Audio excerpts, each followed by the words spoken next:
네, 안녕하세요. 3일째 비가 내리고 있잖아요. 주식시장에서도 폭락장의 비가 내리고 있습니다.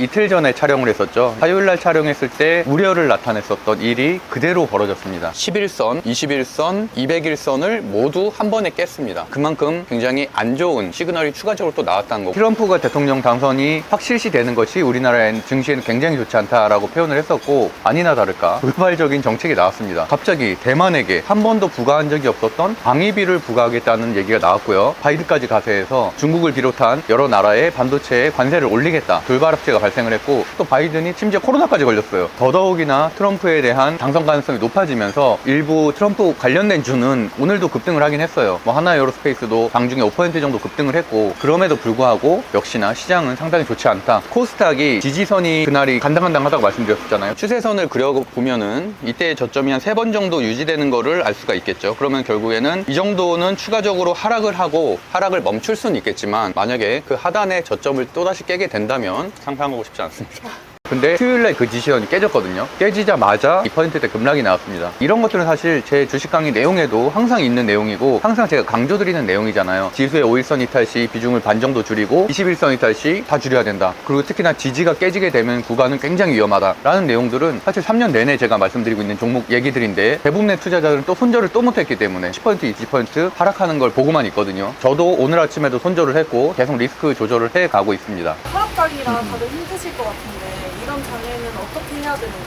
절대적인 하락장 2022년도와 같은 장에서는 초보 투자자들은 아예 아무것도 하지 않는 게 낫다고 봅니다. 모든 종목을 손절하고 정리하는 게 낫다고 생각하고 있고, 23년도 같은 반등장이 확실시 되는 2023년도 1월부터는 계속 투자할 것을 말씀드렸었잖아요. 그런 장에 이제 비중을 실어서, 사실은 대세 하락장이라고 보기엔 좀 애매한 돌발악재는 분명히 발생을 했고, 단기적인 하락 추세가 형성됐을 때는 본인의 성격에 따라서 아무것도 안 하는 것도 하나의 방법이고, 결국에는 단기 하락이기 때문에 회복은 되거든요. 기다리는 것도 방법, 손절을 하고 일부 강한 종목으로 교체하는 것들, 손절을 하고 현금 비중을 확보하고 다시 재상승하는 시기를 기다리는 것, 이 세 가지 방법이 있다고 할 수 있을 것 같은데요. 개인적으로 초보자들은 세 번째 방법을 추천을 드리고, 두 번째 방법 같은 경우는 시장을 읽을 줄 알아야 됩니다. 어떤 종목이 올라가는지를 알아야지 지금 하락하는 추세의 종목들을 손절을 하고 그 종목들로 교체를 하는 거거든요. 그래서 제가 지난번에도 트럼프 대통령이 당선될 가능성이 높아지는 것은 굉장히 시장이 안 좋은 일이다, 하지만 트럼프 관련된 수혜주들은 올라갈 것이라고 말씀드렸잖아요. 그래서 그 당시에도 종목 교체를 해야 된다고 말씀드렸는데, 만약에 그 당시에 방산이라든지 건설이라든지 조선이라든지 수혜주로 바꿨으면은 현재 장에서도 나는 상황입니다. 내가 손해를 덜 보기 때문에 다른 종목들 다 하락하고 있는데 내 종목들은 최소한 보합 정도만 유지해도 상대적으로 나는 손해를 피한 거기 때문에, 시장에 맞는 강한 종목으로 교체하는 것도 중요한 포인트라고 할 수 있을 것 같습니다. 강한 종목을 찾아야 되는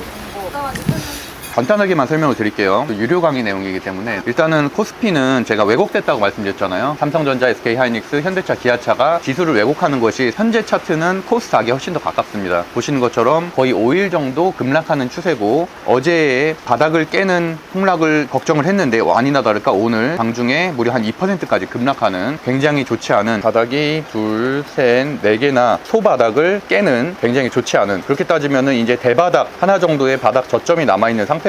3거래일 연속으로 급락이 나왔는데 이 와중에서도 상승하는 종목들이 있었습니다. 일반적으로 좀 착각을 하는 게, 많이 하락한 종목들을 살려고 하거든요. 많이 하락한 종목들이 싸니까 반등을 할 때도 크게 반등을 하지 않겠냐라고 생각할 수도 있는데, 그런 것들은 상승장에서 조정을 받을 때 있는 일이고요. 지금과 같이 하락장으로의 추세 전환이 시도되는 상황에서는 하락하는 종목들은 매일매일 하락합니다. 지수보다 강한 종목들은 추가적인 상승할 가능성이 상당히 높거든요. 2월부터 한 6월까지 가장 강했던 섹터를 예를 들자면 AI 전력 전선 관련된 주거든요. 그 중에서 대장주인 현대일렉트로닉의 차트를 보면은 정말 강한 모습을 보였어요. 거의 8개월 동안 5배 정도 상승을 했거든요. 추세의 깨짐이 한 번도 없었는데 오늘부로 21선을 이탈을 했습니다. 코스닥이 3일 연속으로 급락을 했다고 말씀드렸는데, 여기 역시도 16일에 마이너스 2%, 17일에 마이너스 2%, 그리고 오늘 마이너스 6%, 3일 연속 급락이 나왔습니다. 지수만큼 하락을 했다는 얘기예요. 그러면 지수보다 강한 종목이 아니죠. 그러면 두 번째로 서진 시스템과 같은 ES EVS 관련된 종목도 보겠습니다. 테슬라 급등에 따라서 저도 이제 좋게 보고 있었는데 여기도 16일에 마이너스 4%, 17일에 마이너스 6%, 그리고 오늘도 뭐 보합 정도 3일 연속 하락하는 이런 종목들은 시장이 추세를 전환하게 돼도 상승률이 낮을 가능성이 높기 때문에 그만큼 시장에서 약하다는 얘기거든요. 반대로 제가 최근에 말씀드렸었던 트럼프 수혜주인 방산 섹터를 한번 볼게요. 하나 에어로스페이스 같은 경우는 16일에 6% 상승, 물론 보합으로 마무리됐지만 17일에도 5% 상승, 오늘도 장초에는 한 4.9% 상승, 3일 연속으로 그래도 계속 고점을 높여가는 움직임을 보이고 있고요. 코치 테크놀로지 같은 경우도 방산 관련된 주인데 16일에 17% 상승, 17일에 보합, 오늘도 장중에 11% 상승. 어떻게 보면 시장에 역행하는 종목들입니다. 트럼프 관련된 수혜주라는 방산 재료가 있겠고요. 재료로서도 괜찮고 차트로 봐도 하락하고 있는 시장에 완전히 대비해서 급등하고 있는 종목들이기 때문에 특히나 이런 종목들 중에서 윗꼬리가 달렸다, 이런 종목들은 더더욱이나 좋죠. 시장이 반등하게 되면은 당연히 이런 종목들부터 급등을 하기 때문에 조선해양 섹터도 제가 최근에 계속 말씀드리고 있는 섹터인데 HD 한국조선해양과 같은 경우도 16일에 5% 상승, 어제도 3% 상승, 그리고 오늘도 장중에 보합 정도 유지하고 방산보다는 약하지만 그래도 강한 흐름을 보이고 있고, 삼성중공업과 같은 경우는 16일에 3% 상승, 17일에 6% 상승, 오늘도 장중에는 4% 상승, 3거래일 연속으로 상승하는 모습입니다. 시장보다 차트상 강한 종목 그리고 강한 재료를 선택을 해야지만 수익을 낼 수 있다라는 말씀 드리겠고요. 그렇기 때문에 계속 역배열로 돼서 하락을 거듭하고 있는 종목들은 이런 강한 종목들로 교체해야 어느 정도 손실을 줄일 수 있다는 말씀 드리고 싶습니다. 추천 종목 방송을 했었는데 네. 종목적으로 상황은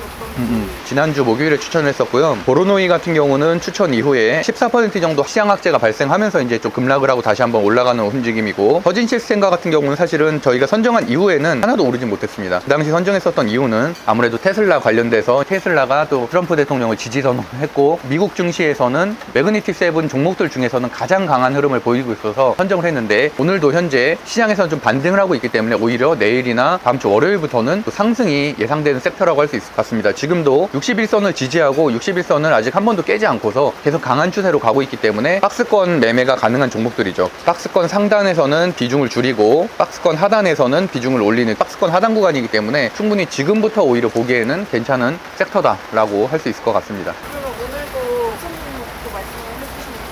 사실은 어려운 시장이기 때문에 저는 이럴 때는 매수 안 하는 것도 방법인데, 시장이 아무리 안 좋아도 공부는 해야 된다, 그런 차원에서 좀 말씀드리면은 아까 설명드렸었던 방산 섹터가 현재 제일 강하다고 말씀드렸잖아요. 코치 테크놀로지라는 종목이 있는데, 일단 투자자 수급 동향을 봐도 1개월 누적이 약 한 14만 주 정도로 기간 수급이 꾸준하게 들어오고 있고, 재무제표를 봐도 매출액이 3년 연속 상승, 영업이익이 3년 연속 상승, 23년도에 88억, 24년도 추정치가 한 111억 정도로 약 20% 정도 상승하는 실적주의 밸류에이션을 갖고 있는 종목이고요. 종목 정보에 들어가서 보시면은 방위산업의 매출이 약 한 45% 정도 되는 방산의 밸류에이션도 충분히 가지고 있는 종목이라고 할 수 있겠고요. 차트 상으로 보면은 지금 시장이 3일 연속으로 급락을 했음에도 불구하고 오늘까지도 급등하는 모습을 보이고 있거든요. 박스권을 7월 15일에 돌파를 했고 그 이후에는 박스권 상단에서만 지지를 받으면서 상승을 하고 있는 시장 대비해서 강한 종목이라고 할 수 있을 것 같습니다. 두 번째 종목은 삼성중공업인데, 삼성그룹 내 대형 조선 업체였는데 예전에는 사실 실적이 너무 안 좋아서 적자 기업이기 때문에 사람들의 관심이 없었는데 올해 흑자 전환이 됐습니다. 매출액은 22년, 23년, 24년 3년 연속 증가했고,